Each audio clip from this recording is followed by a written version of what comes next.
Assalamu alaikum wa rahmatullahi wa barakatuh. Welcome once again to Amazed by the Qur'an, a series in which I share with you what I find amazing about the Qur'an.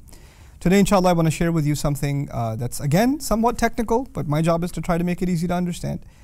In the Arabic language, there are two ways of saying wasn't. Okay, so you can say lam yakun, wasn't, or ma kana also means wasn't. But the difference is that when you say ma kana, the latter, then it actually means to refute.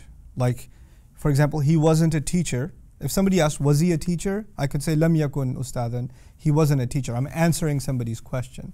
But if somebody makes the false claim, he was a teacher, and I go after them and say, no, you're wrong. He was definitely not a teacher. You are wrong about that, sir.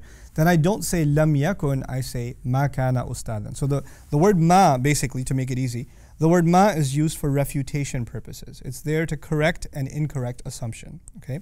So there are two ayat, one belonging to the 6th surah, Surah Al-An'am, and the other belonging to Surah Hud, the 11th surah. Very similar ayat. أَلَّمْ يَكُنْ رَبُّكَ ذَلِكَ أَلَّمْ يَكُنْ لَمْ يَكُنْ رَبُّكَ مُهْلِكَ الْقُرَى.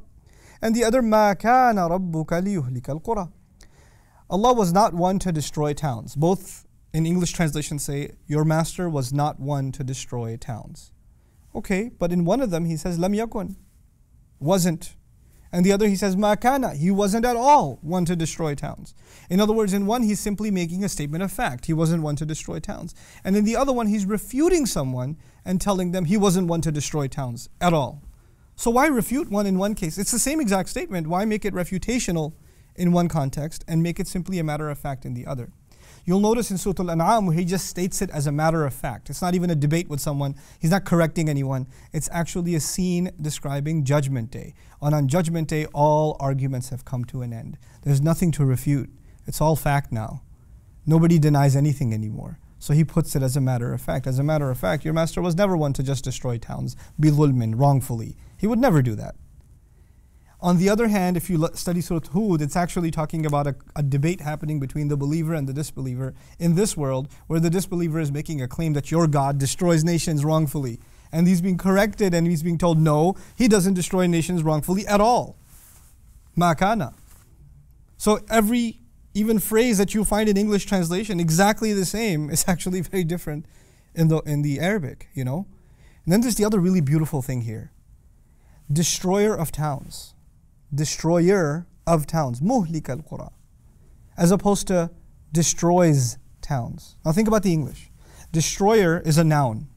Destroyer of towns, therefore, are two nouns, destroyer and towns. But if I say, your master doesn't destroy towns, or he would never destroy towns, when you use the verb, right, it's different. So actually, in the scene that's on about Judgment Day, he used a noun for destroying.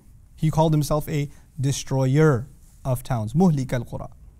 But in the scene that's describing this world, he says he destroys towns. He used a verb. Now what's the difference between a noun and a verb? A noun is permanent, set, unchanged, immobile.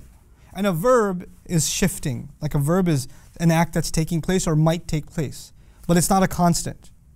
It's incredible that for Judgment Day he used the noun, because just like a noun is set, immobile, it is the decisions on Judgment Day that are set and immobile. But in this world, there are nations that may rebel against God, but they might find their way back. Allah's decision about them hasn't been set in stone.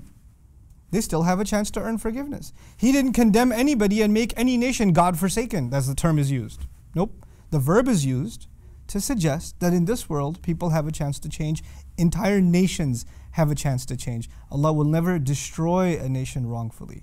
The verb is used because he hasn't become a destroyer of them. Had he used the word destroyer, their fate would have been sealed. So the people who argue, well, number one, that he did that before, or the number to imply that he'll do it again, both of those are refuted just in the language that is captured inside the ayah, which to me is not only the part of the literary beauty of the Qur'an, but in that literary beauty, what is captured is the loving mercy and justice of Allah subhanahu wa ta'ala. May Allah once again give us the ability to reflect on the Qur'an as it deserves to be reflected on. Barakallahu li wa lakum. Wassalamu alaikum wa rahmatullahi wa barakatuh.